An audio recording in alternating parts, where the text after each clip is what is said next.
তো পরিষ্কার পরিচ্ছন্নতা শুধু এই লোক দেখানোর জন্য বা সাংবাদিকদের নিয়ে না, আমরা মানুষের মন পরিষ্কারের মাধ্যমে এই বাইরের পরিষ্কার করা দরকার।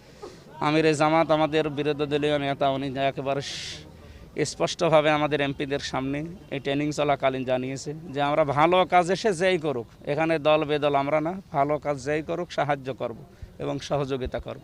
এই জায়গায় যেন কেউ দলদারি দেখবেন না। বাজেট বরাদ্দের জন্য বসে থাকা লাগবে না। এই 26 তারিখে যদি অধিবেশন শুরু হয় আমরা এগুলো পাশ করব, পাশ করে ওনাদের হাতে তুলে দেওয়ার পরেও যদি না হয়, এই যে এখানে উনি বলছে 7 দিন আগে টয়লেটটা পরিষ্কার করার পরেও এখন আবার ফের ব্লক হয়ে গেছে। তো এইরকম সিস্টেম অন্তত এটা 2-3 মাস তো যাওয়া লাগবে। ওই 2-3 মাস যাবে কি করে সেই ব্যবস্থা আগে করি। এরপরে আরও কয়েকটা অসঙ্গতি, এখানে মোটর সাইকেল আর অ্যাম্বুলেন্স রাখার জায়গা এগুলো না, এরপরও শুনছি এখানে রেখেছে ওনাদের নির্ধারিত জায়গায়। আরএমও দিয়েছে এক জায়গায়, এখন অ্যাম্বুলেন্সেরটা আমি দেখবো, যদি এই জায়গা দেওয়ার পরে ওনারা না রাখে তাহলে আমি উপরে জানাবো এবং আইনগত ব্যবস্থা যা আছে সেটা অবশ্যই করা হবে। আপনি বিশৃঙ্খলা করে আমার নিজেরও কষ্ট হয়, মাঝে মাঝে আমি রাত্রে আসি দেখার জন্য, এসে গাড়ি ঘোরানো এবং এই জায়গায় যেখানে রাখার জায়গা না এখানে রাখবে কেন। এবং আমাদের কাজ তো আইন প্রণয়ন করার জন্য সাহায্য করা, ওইগুলো শিখিয়েছে। বাকি 5টা দিন সময় পেয়েছি এখানে, আবার 26 তারিখ থেকে ফের সংসদ অধিবেশন বসবে। এই 5 দিন সময় পেয়ে আমি আবার কুষ্টিয়ায় এসেছি এই মূলত কিছু বড় বড় জায়গা দেখার জন্য। এগুলো যে আবার রিপোর্ট করা লাগবে, যে এটা তো এখন স্বাস্থ্য মন্ত্রণালয়ের আন্ডারে, শিক্ষার ওইটা দেখব।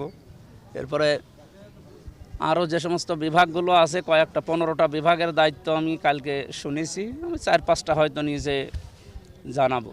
প্রত্যেক এমপি 299 জন এমপি আছে, প্রত্যেকের আদেশ এই যে আপনার নিজ এলাকায় যে পরিষ্কার পরিচ্ছন্নতায় প্রত্যেককে নিয়ে উদ্যোগ নেবেন।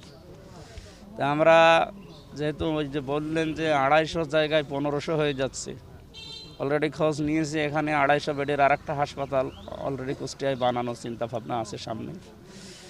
এরপরে আমাদের কুষ্টিয়া বিশ্ববিদ্যালয় মেডিকেল কলেজ হওয়ার জন্য পাশে জায়গা অনেক একবার করা আছে, এগুলো নিয়ে শিক্ষা মন্ত্রণালয়ে আমি যাব দেখি কয়েকদিনের ভেতরে।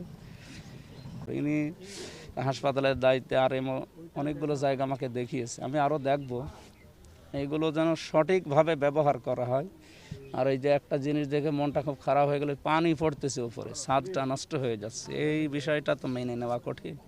দেখি তারপরও একজনকে দায়িত্ব দিয়েছে, ওনার কাছে আমি এখনই এই সমাধান করে যাব। আশা করছি ওয়া তাআওয়ানু আলাল বিররি ওয়াত তাকওয়া ওয়ালা তাআওয়ানু আলাল ইসমি ওয়াল উদওয়ান, এই আয়াতটা সংসদে তেলাওয়াত করার মাধ্যমে এবং আউফু বিআহদিল্লাহ এই আয়াত তেলাওয়াতের মাধ্যমে আমাদের শপথ দিয়েছে। আমরা চাচ্ছি আগামীতে এই আয়াতগুলোর বাস্তবায়ন শুধু আরবিতেই যেন তেলাওয়াত শেষ হয়ে না যায়, এগুলো যেন বাস্তবে রূপ দেয়।